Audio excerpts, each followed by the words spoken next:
दिल्ली एक बार फिर से शर्मसार हो गई और दिल्ली को कलंकित कर दिया कुछ हौस के पुजारियों ने, कुछ दुराचारियों ने। हमने 2012 में निर्भया के साथ जो हुआ उसको देखा। अब 2026 में दिल्ली की नागलोई की रहने वाली एक लेडीज के साथ चलती बस में सामूहिक बलात्कार हो जाता है। हमने 2012 में निर्भया देखा, 2026 में नागलोई की रहने वाली लेडीज के साथ जो होता है उसको देखते हैं। इन 2012 और 2026 के बीच का जो अंतराल है वो 14 साल का है। इन 14 साल अंतराल के बाद हमारे देश की जनता ने, हमारे देशवासियों ने बहुत कुछ देखा। देश में बहुत सारे परिवर्तन आए। जहां देश की जनता ने कोरोना देखा, देश की जनता ने नोटबंदी देखा, देश की जनता ने गैस का हड़ताल देखा, देश की जनता ने सैलरी बढ़ाओ आंदोलन को देखा। इन 14 साल में देश में कई सरकार आई, कई सरकार गई। इन 14 साल में बहुत सारी राजनीतिक चर्चाएं हुई। इन 14 साल में बहुत सारी राजनीतिक मुद्दाएं आई। लेकिन इन 14 साल में अगर कुछ नहीं बदला तो महिलाओं पे हो रहा अत्याचार और महिलाओं पे हो रहा अपराध नहीं बदला।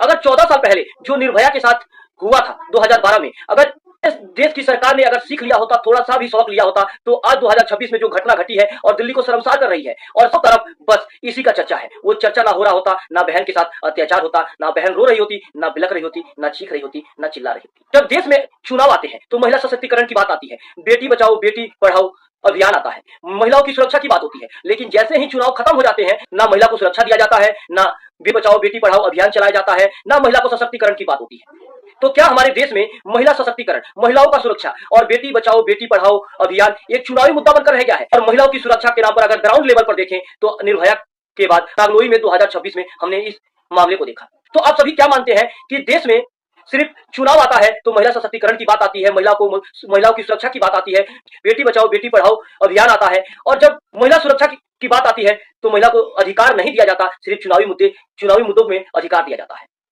हमारे देश के जो सिस्टम है उस सिस्टम को बदलना होगा, हमारी महिलाओं को सशक्त बनाना होगा, मजबूत बनाना होगा, महिलाओं को सुरक्षा प्रदान करना होगा। अगर आप चाहते हैं कि हमारे देश का सिस्टम में परिवर्तन आए, बदलाव आए, तो इस वीडियो को ज्यादा से ज्यादा शेयर कीजिए, ताकि मेरी जो बात है, मेरी जो आवाज है और मेरा जो दर्द है, जो नागलोई की बहन के साथ जो घटना घटी, उस दर्द को मैं सरकार तक पहुंचा सकूं और सरकार से एक मांग कर सकूं कि महिला सशक्तिकरण की बात, महिला सुरक्षा की बात, बेटी बचाओ बेटी पढ़ाओ अभियान की बात केवल चुनावी मुद्दे में लेकर देश की राजनीतिक पार्टी, हमारे देश की सरकार नहीं आए, बल्कि महिलाओं को सुरक्षा देना एक अधिकार के तौर पर लेकर आए।